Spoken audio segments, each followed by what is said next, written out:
Hello दोस्तों, Indian jobs fight YouTube channel में आपका स्वागत है। तो दोस्तों, आज हम आपके लिए लेकर आए हैं रेलवे ग्रुप डी की प्रत्येक शिफ्ट में पूछे जाने वाले साइंस के ऐसे प्रश्न जो प्रत्येक शिफ्ट में पूछे ही जा रहे हैं और टॉप 15 क्वेश्चंस हैं। तो वीडियो बहुत ही इंपॉर्टेंट होने वाली है।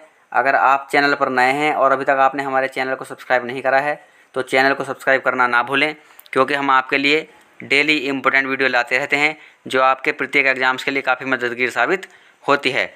तो वीडियो को शुरू से अंत तक देखते रहिए बिना स्किप किए। चलिए क्वेश्चन की ओर चलते हैं।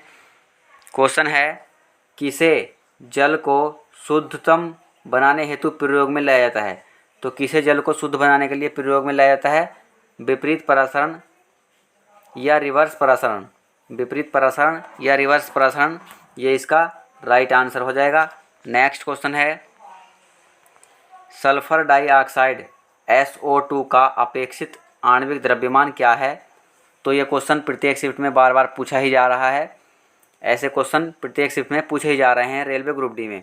सल्फर डाइऑक्साइड SO2 का अपेक्षित द्रव्यमान क्या है?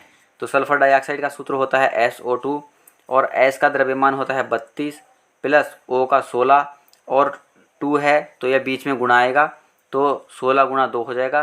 तो 32 प्लस के 16 आगे इजिकल टू 64, तो ये इसका 64 राइट आंसर हो जाएगा। इसी प्रकार CO का आणविक द्रव्यमान पूछा जा सकता है। तो CO का आणविक द्रव्यमान क्या होगा? C का होता है 12 प्लस बीच में प्लस आएगा और ऑक्सीजन का होता है 16, तो 12 प्लस 16 28 इसका राइट आंसर हो जाएगा। नेक्स्ट को है, CaCl2 का सूत्र इकाई द्रव्यमान क्या है? तो CaCl2 का सूत्र इकाई द्रव्यमान ये भी पूछा गया क्वेश्चन है रेलवे ग्रुप डी के शिफ्ट में। तो CaCl2, तो Ca का आणविक द्रव्यमान कितना होता है?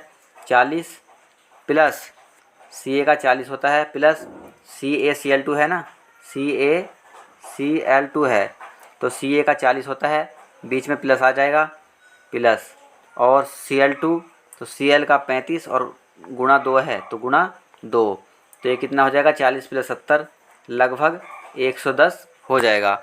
तो C का जो आणविक द्रव्यमान होता है वह 40.078 होता है और क्लोरीन का जो होता है वह 35.453 ये होता है। तो इसलिए ही यह जो आया है लगभग में कितना आया है? 110 आया है। नेक्स्ट है, परमाणु के नाभिक में होते हैं। तो परमाणु के नाभिक में क्या होते हैं? प्रोटॉन और न्यूट्रॉन, ये इसका राइट आंसर हो जाएगा, प्रोटॉन और न्यूट्रॉन। नेक्स्ट क्वेश्चन है, परमाणु किससे बनता है? तो परमाणु किससे बनता है ये क्वेश्चन पूछा गया क्वेश्चन है। सारे ही क्वेश्चन रेलवे ग्रुप डी के प्रत्येक शिफ्ट में पूछे ही जा रहे हैं। तो अगर आप डेली ऐसी ही वीडियो देखना चाहते हैं तो हमारे चैनल को सब्सक्राइब करना ना भूलें। परमाणु किससे बनता है? इलेक्ट्रॉन, प्रोटॉन, न्यूट्रॉन के योग से। परमाणु जो बनता है इलेक्ट्रॉन, प्रोटॉन और न्यूट्रॉन के योग से बनता है। नेक्स्ट क्वेश्चन है, परमाणु नहीं होते हैं। तो परमाणु क्या नहीं होते हैं? दोस्तों, परमाणु स्थायी नहीं होते हैं, ये इसका राइट आंसर हो जाएगा। परमाणु स्थायी नहीं होते हैं, परमाणु स्थायी नहीं होते हैं। नेक्स्ट क्वेश्चन है, M कक्ष में शामिल हो सकने वाले इलेक्ट्रॉनों की अधिकतम संख्या कितनी हो सकती है? तो M कक्ष में शामिल हो सकने वाले इलेक्ट्रॉनों की अधिकतम संख्या कितनी हो सकती है? तो इसका राइट आंसर हो जाएगा 18। M कक्ष में अधिकतम इलेक्ट्रॉन कितने हो सकते हैं? 18 इलेक्ट्रॉन शामिल हो सकते हैं। इसी प्रकार K कोष में अधिकतम इलेक्ट्रॉनों की संख्या कितनी हो सकती है? 2। L कोष में 8 और M कोष में 18 होती है और N कोष में इलेक्ट्रॉनों की संख्या 32 हो सकती है। तो ये किस सूत्र के द्वारा निकाले जाते हैं? 2n स्क्वायर के द्वारा निकाले जाते हैं, 2n स्क्वायर के द्वारा। और इसमें इलेक्ट्रॉनों की संख्या जो होती है K में, मैं आपको बता देता हूँ K, L, M और N में इलेक्ट्रॉनों की जो संख्या होती है, इलेक्ट्रॉनों की संख्या कितनी होती है? इलेक्ट्रॉनों की संख्या K में 1 होती है, इसमें 2 होती है, M में 3 होती है और L में 4 होती है। ये इलेक्ट्रॉनों की संख्या होती हैं और इलेक्ट्रॉनों की संख्या का मान इसका मान इसमें भरकर किस सूत्र के द्वारा निकाला जाता है? 2n स्क्वायर के द्वारा। इस सूत्र से ये निकाला जाता है। अगर M कोष का पूछा जाए तो n की जगह 3 रख देंगे वह संख्या निकल जाएगी, यानी कि 18 आ जाएगी। इस प्रकार आप निकाल सकते हैं। नेक्स्ट है तीसरी कक्षा को किस सेल के रूप में निरूपित किया जाता है। तो तीसरी कक्षा KLMN ये कक्षाएं होती हैं। तो ये तीसरी कक्षा को किस सेल के रूप में निरूपित किया जाता है, M सेल में। ये इसका राइट आंसर हो जाएगा। नेक्स्ट क्वेश्चन है किसी तत्व का इलेक्ट्रॉनिक विन्यास 2, 8, 5 है, उस तत्व का नाम क्या होगा। तो उस तत्व का नाम बताना है।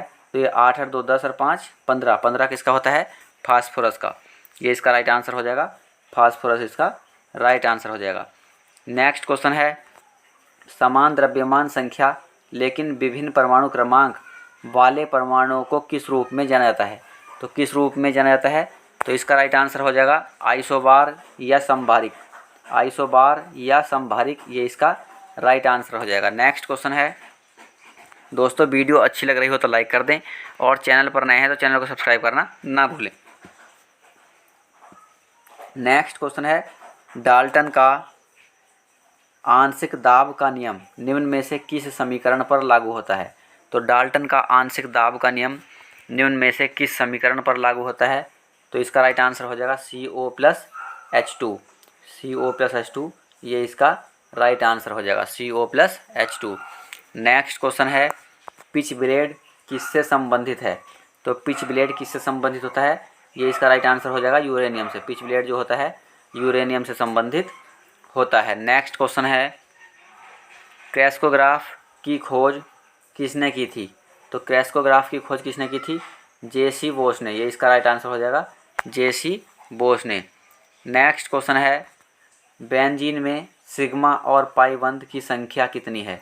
तो बेंजीन में सिग्मा और पाई बंध की संख्या बतानी है। तो बेंजीन में सिग्मा बंध की संख्या 12 होती है और पाई बंध की संख्या 3 होती है। बेंजीन का फॉर्मूला होता है C6H6। C6H6 ये बेंजीन का फॉर्मूला सूत्र होता है। नेक्स्ट क्वेश्चन है क्लोरीन की संयोजकता कितनी है। तो क्लोरीन की संयोजकता कितनी होती है, 1। ये इसका राइट आंसर हो जाएगा। ऑक्सीजन की 2, नाइट्रोजन की 3 और कार्बन की 4। इन्हीं क्लोरीन की संयोजकता में से बार बार क्वेश्चन पूछा जा रहा है। क्लोरीन की संयोजकता 1, ऑक्सीजन की संयोजकता 2, नाइट्रोजन की संयोजकता 3 और कार्बन की संयोजकता 4 होती है।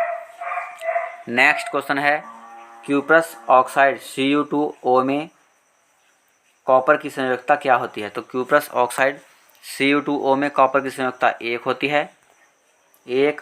और जबकि क्यूप्रिक ऑक्साइड CuO में कॉपर की संयोजकता 2 होती है। कॉपर की संयोजकता 2 होती है, ये इसका राइट आंसर हो जाएगा।